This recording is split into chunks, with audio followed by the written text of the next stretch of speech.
അഗ്ലോറയുടെ പുതിയ വീഡിയോയിലേക്ക് എല്ലാവർക്കും സ്വാഗതം. എങ്ങനെയുണ്ടായിരുന്നു ഇന്നത്തെ കേറ്ററ്റ് എക്സാം? കേറ്ററ്റ് കാറ്റഗറി 4 സൈക്കോളജി അതിന്റെ ക്വസ്റ്റ്യൻ പേപ്പറാണ് നമ്മൾ നോക്കുന്നത്.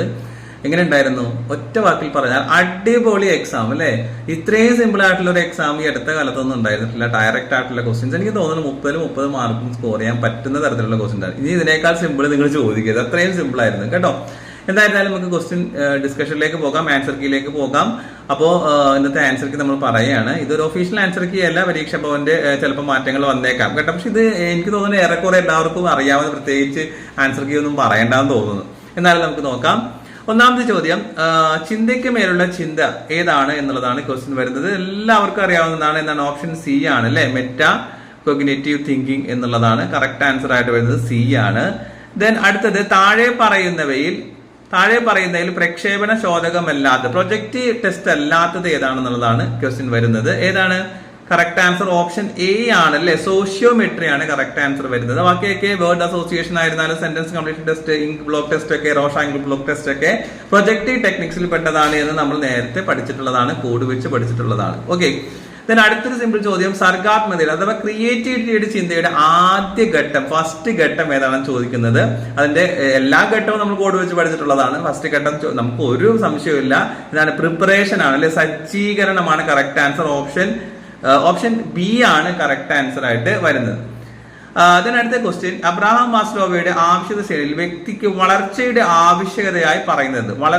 ആവശ്യകതയായിട്ട് പറയുന്നത് എന്താണ് എന്നുള്ളതാണ് ക്വസ്റ്റ്യൻ വരുന്നത്. കറക്റ്റ് ആൻസർ വരുന്നത് ഏതാണ്? ഓപ്ഷൻ ബി ആണ് അല്ലെ, ഫിസിക്കൽ ആവശ്യം അല്ലെ, ഫിസിക്കൽ നീഡ്സ് ആണ് വരുന്നത്. ബി ആണ് കറക്റ്റ് ആൻസർ ആയിട്ട് വരുന്നത്. ഓക്കെ. ദെൻ അടുത്ത ക്വസ്റ്റ്യനിലേക്ക് പോവുകയാണ്. അടുത്ത ക്വസ്റ്റ്യൻ വരുന്നത് ഏതാണ്? സയന്റിഫിക്സ് ഏത് തരക്കാരായ വിദ്യാർത്ഥികൾക്ക് വേണ്ടിയുള്ള രൂപപ്പെടുത്തിയിട്ടുള്ളതാണ്? ഏതാണ് സയന്റിഫിക്സ്? നമുക്കറിയാം, കൃത്യമായിട്ട് അറിയാം, ക്രിയേറ്റിവിറ്റിയുമായി ബന്ധപ്പെട്ട് അല്ലെ, ക്രിയേറ്റിവിറ്റിയുമായി ബന്ധപ്പെട്ടതാണ്. ഓപ്ഷൻ എ ആണ് കറക്റ്റ് ആൻസർ ആയിട്ട് വരുന്നത്. ദെൻ അടുത്ത് വളരെ സിമ്പിൾ ആയിട്ടുള്ള ഒരു ക്വസ്റ്റ്യൻ, തോണ്ടേക്കിന്റെ പഠന സിദ്ധാന്തങ്ങളിൽ പെടാത്തത് ഏതാണ്? ലോ ഓഫ് ഇഫക്റ്റ് ഉണ്ട്, പ്ലഷർ ഉണ്ട്, റെഡിനെസ് ഉണ്ട്, ലോ ഓഫ് എക്സസൈസ് ഉണ്ട്. നമുക്കറിയാം കറക്റ്റ് ആൻസർ വരുന്നത് കറക്റ്റ് ആൻസർ വരുന്നത് ഓപ്ഷൻ ബി ആണ്, ലോ ഓഫ് പ്ലഷർ ആണ്. ഓക്കെ. ദെൻ ഏഴാമത്തെ ക്വസ്റ്റ്യൻ, സ്പോർട്സിൽ വേണ്ടത്ര നിപുണതയില്ലാത്ത കുട്ടികൾ സ്കൂളിലെ സ്പോർട്സ് താരങ്ങളോട് സൗഹൃദം നേടുന്നു. ഇത് ഏത് തരം സമായോജന തന്ത്രമാണ്? ഏത് തരം ഡിഫൻസ് മെക്കാനിസം ആണ്? ഒരു സംശയം വേണ്ട, ഓപ്ഷൻ എ ആണ്, ഐഡന്റിഫിക്കേഷൻ ആണ് കറക്റ്റ് ആൻസർ ആയിട്ട് വരുന്നത്. ദെൻ അടുത്ത ചോദ്യം, പഠിതാവിന് സമ്മാനിതനാകുന്നതിലൂടെയുള്ള പ്രബലനം നടത്തിക്കൊണ്ട്, സമ്മാനം നൽകുമ്പോൾ കിട്ടുന്ന പ്രബലനത്തിലൂടെ പഠനം കാര്യക്ഷമമാക്കുന്ന പഠന രീതി ഏതാണ് അല്ലെ? റീഎൻഫോഴ്സ്മെന്റ് വരുന്നത് ഏതാണ്? നമുക്കറിയാം, ഓപ്പറന്റ് കണ്ടീഷനിങ് ആണ് അല്ലെ. ഓപ്ഷൻ സി ആണ് കറക്റ്റ് ആൻസർ ആയിട്ട് വരുന്നത്. ഓപ്പറന്റ് കണ്ടീഷനിങ് ആണ് വരുന്നത്. ഓപ്പറന്റ് കണ്ടീഷനിങ് സ്കിന്നറുടേതാണെന്ന് പലതവണ നമ്മൾ ആവർത്തിച്ച് റിപ്പീറ്റ് ചെയ്ത് പറഞ്ഞിട്ടുള്ളതാണ്. ദെൻ അടുത്ത ചോദ്യം വളരെ സിമ്പിൾ ആയിട്ടുള്ള ചോദ്യം, വൈകാരിക ബുദ്ധി അഥവാ ഇമോഷണൽ ഇന്റലിജൻസ് അതിന്റെ ആൾ ആരാണ് എന്നുള്ളതാണ്. അത് പ്രപ്പോസ് ചെയ്തിട്ടുള്ളത് ആരാണ് എന്നുള്ളതാണ്. പോപ്പുലറൈസ്ഡ് ആയിട്ടുള്ളത് അതിന്റെ നമുക്കറിയാം, ആദ്യമായിട്ട് ടേം ഉപയോഗിച്ച ആൾക്കാർ വേറെയാണ് അത്. പക്ഷെ നമുക്കറിയാം ഇമോഷണൽ ഇന്റലിജൻസ് എന്ന് പറയുമ്പോൾ തന്നെ നമ്മുടെ മൈൻഡിൽ ഓടി വരുന്നത് ആരാണ്? ഗോൾഡ്മാൻ ആണ് അല്ലെ. ഓപ്ഷൻ ബി ആണ് കറക്റ്റ് ആൻസർ ആയിട്ട് വരുന്നത്.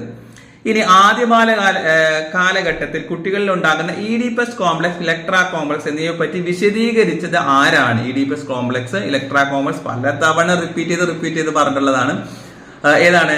സിഗ്മണ്ട് ഫ്രോയിഡ് ആണ് അല്ലെ. ഈ ക്വസ്റ്റ്യൻ വന്നിട്ട് കുട്ടികൾ തന്നെ ചോദിക്കേണ്ടത്, സാർ ഇതന്നെ പലതവണ നമ്മൾ പഠിച്ചിട്ടുണ്ടല്ലോ എന്ന് പറഞ്ഞ് ചോദിക്കേണ്ടത്. അത്രയും തവണ നമ്മൾ റിപ്പീറ്റ് ചെയ്ത് പഠിച്ചിട്ടുള്ളതാണ്, സിഗ്മണ്ട് ഫ്രോയിഡിന്റേതാണ്.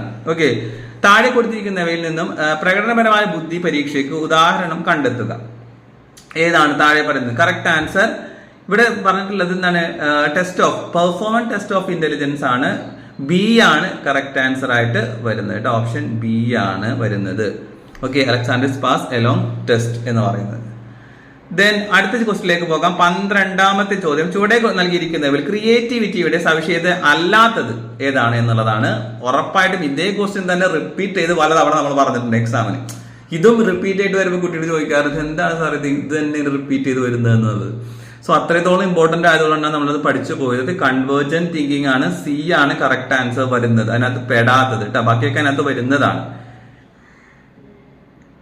ഇനി അടുത്തത്, 6ാം ക്ലാസ് വിദ്യാർത്ഥിയായ റിയ ഗണിത ക്രിയകൾ ചെയ്യുമ്പോൾ സ്ഥാനല സംബന്ധമായ പിഴവ് സംഭവിക്കുന്നു. നമുക്കറിയാം, കണക്കുമായി ബന്ധപ്പെട്ട എന്താണ് ഡിസബിലിറ്റി ആണ്. അപ്പൊ ഏതാണ്? ഒരു സംശയവും വേണ്ട, ഓപ്ഷൻ ബി ആണ്, ഡിസ്കാലിക്കുലി ആണ് കറക്റ്റ് ആൻസർ ആയിട്ട് വരുന്നത്.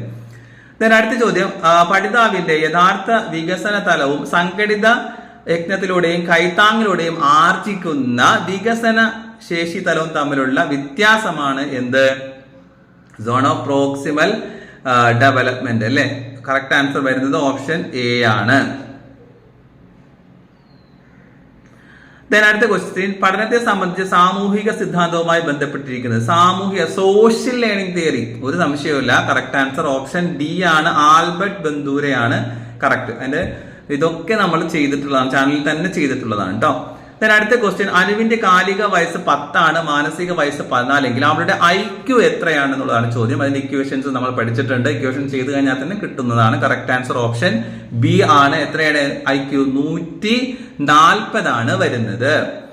അടുത്ത ചോദ്യം, ലഭ്യമായ വിവരങ്ങളെ ദീർഘകാലത്തേക്ക് ഓർമ്മയിൽ സൂക്ഷിച്ചു വെക്കുന്ന രീതിയാണ് എന്ത് പറയുന്നത് അല്ലെ? സ്റ്റോറേജ് എന്ന് പറയുന്നത്. Storage. Correct answer option A ആണ്. വ്യക്തിത്വ സവിശേഷതയുടെ സമീപനം, പേഴ്സണാലിറ്റി, ഇതുമായിട്ട് ബന്ധപ്പെട്ട് വരുന്നതാണ് ആൽപോർട്ട് ആണ്. ഓപ്ഷൻ എ ആണ് കറക്റ്റ് ആൻസർ വരുന്നത്. 18ാമത്തെ ഓപ്ഷൻ എ ആണ്.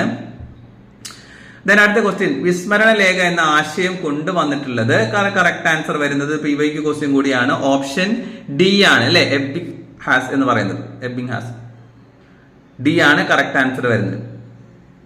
20ാമത്തെ ക്വസ്റ്റ്യൻ, സിഗ്മണ്ട് ഫ്രോയിഡിന്റെ അദ്ദേഹത്തിന്റെ അഭിപ്രായത്തിൽ സന്തോഷ നിയമത്തിന്റെ അടിസ്ഥാനത്തിൽ പ്രവർത്തിക്കുന്ന വ്യക്തിത്വ ഘടന ഏതാണ്? ഒരു സംശയവുമില്ല, ഓപ്ഷൻ സി ആണ്. ഇതാണ് കറക്റ്റ് ആൻസർ ആയിട്ട് വരുന്നത്. 21ാമത്തേത്, കുട്ടികളിൽ അപലഷണീയ വ്യവഹാരങ്ങൾ രൂപപ്പെടുത്തുക എന്നതിന്റെ അടിസ്ഥാന സിദ്ധാന്തമാണ് ഏത്? Classical conditioning. ഓപ്ഷൻ എ ആണ് കറക്റ്റ് ആൻസർ ആയിട്ട് വരുന്നത് കേട്ടോ. അടുത്തത്, പ്രതിരോധ തന്ത്രത്തിൽ ഇതിന് ഉദാഹരണം ഏത്? കൺഫ്യൂഷൻ വരുന്ന തരത്തിലുള്ള ഓപ്ഷനാണ് കൊടുത്തിരിക്കുന്നത്. പക്ഷെ നമുക്ക് യാതൊരു കൺഫ്യൂഷൻ ഇല്ല, കാരണം നമ്മളെല്ലാം കോഡ് വെച്ച് പഠിച്ചിട്ടുള്ളതാണ്. കറക്റ്റ് ആൻസർ വരുന്നത് ഏതാണ്?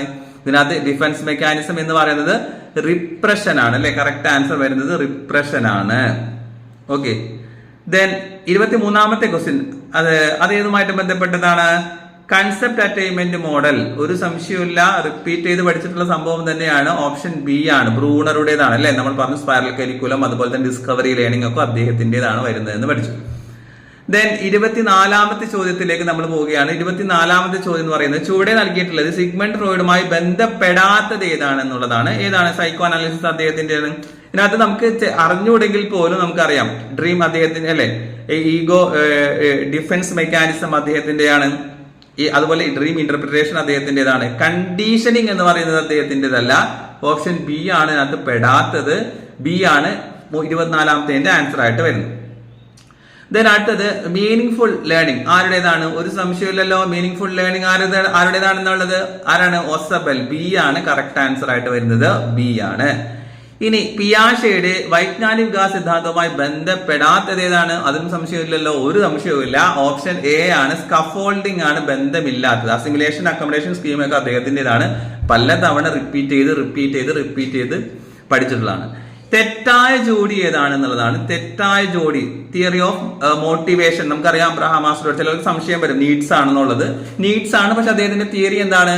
മോട്ടിവേഷൻ ആണ്. അപ്പൊ theory of motivation Abraham Maslow ശരിയാണ്. മോറൽ ഡെവലപ്മെന്റ് കോൾബർഗ് ശരിയാണ്. Theory of hierarchy of learning ബ്രൂണറുടേതല്ല, അത് ആരുടെ? ഗാഗ്നയുടേതാണ് വരച്ചിട്ടുള്ളത് അല്ലെ. പിന്നെ കോഗ്നിറ്റീവ് ഡെവലപ്മെന്റ് ജീൻ പിയാഷെയാണ്. അപ്പൊ ഇതിനകത്ത് തെറ്റായിട്ടുള്ള ജോഡി എന്ന് പറയുന്നത് ഓപ്ഷൻ സി ആണ്, theory of hierarchy of learning എന്ന് പറയുന്നത് ജെഎസ് ബ്രൂണറുടേതല്ല. അത് ആരുടേതാണ്? നമുക്ക് അറിയാവുന്നത് പോലെ ആരുടേതാണ് വരുന്നത്? ഗാഗ്നയുടേതാണ് അല്ലെ. ഓക്കെ. അപ്പൊ 27ാമത്തെ സി ആണ്. 28ാമത്തെ ക്വസ്റ്റ്യൻ, കുട്ടിയുടെ ആശയവിനിമയ ശേഷിയെയും സാമൂഹിക ഇടപെടലിനെയും ബാധിക്കുന്ന ഒരു വികാസ വൈകല്യമാണ് ഏത്? ഓട്ടിസം എന്ന് പറയുന്നത്.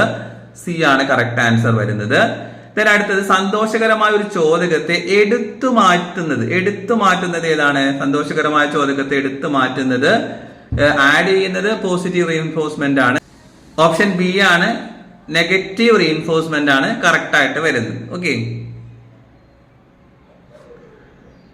അടുത്ത ക്വസ്റ്റ്യൻ, ഒരു സാഹചര്യത്തെ പഠനം മറ്റൊരു സാഹചര്യത്തിന്റെ പഠനത്തെ സ്വാധീനിക്കുന്നതിന് പറയുന്ന പേരാണ്. 30ാമത്തെ ചോദ്യത്തിൻ്റെത് നമുക്കറിയാം, ട്രാൻസ്ഫർ ഓഫ് ലേണിംഗ് എന്നുള്ളതാണ്. ബി ആണ് കറക്റ്റ് ആൻസർ ആയിട്ട് വരുന്നത്. ബി ആണ് അതിന്റെ കറക്റ്റ് ഉത്തരമായിട്ട് വരുന്നത്. ഓക്കെ. അപ്പൊ ഇവിടെ 30 എനിക്ക് തോന്നുന്നു 30 മാർക്ക് വാങ്ങാൻ പറ്റിയിട്ടുണ്ടെന്ന് തോന്നുന്നു. എന്നായിരുന്നാലും എത്രത്തോളം മാർക്ക് സൈക്കോളജി നിങ്ങൾ സ്കോർ ചെയ്തു എന്നുള്ള താഴെ ഒന്ന് കമന്റ് ചെയ്യാം.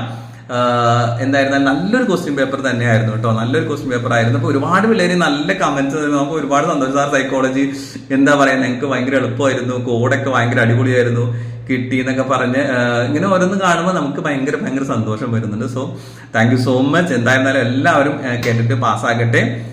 എന്തായാലും അടുത്തൊരു ആൻസർ കീയുമായ ഡിസ്കഷനുമായിട്ട് നമുക്ക് കാണാം. അപ്പൊ എത്ര മാർക്ക് സ്കോർ ചെയ്തെന്ന് താഴെ ഒന്ന് കമന്റ് ചെയ്യാം. അപ്പോൾ all the best. Thank you for watching.